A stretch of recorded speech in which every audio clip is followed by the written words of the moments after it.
Hi there! Good morning, good afternoon, good evening, and good day. This is Ruby RJYC Vlog. So, pagpasensyahan nyo na at kanina ay ako ay sinaniban ng dragon.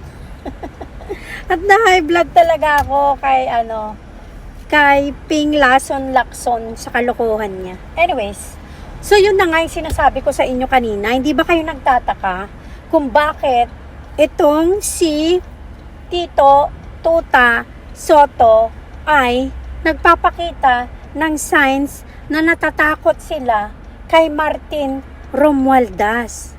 Di ba kayo nagtataka? Kasi ako nagtataka eh.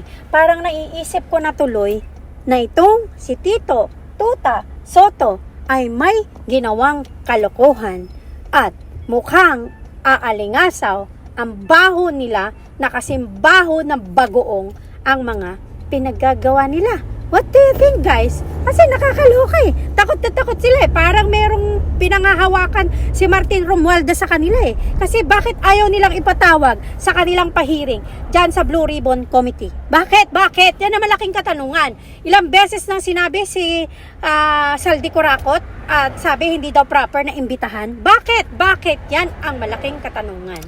So aabangan natin yan. Kung gaano kabaho ang umaalingasaw na baho nitong si Tito Soto Paloma at si Ping Lakson. Okay? Antayin natin. Babush!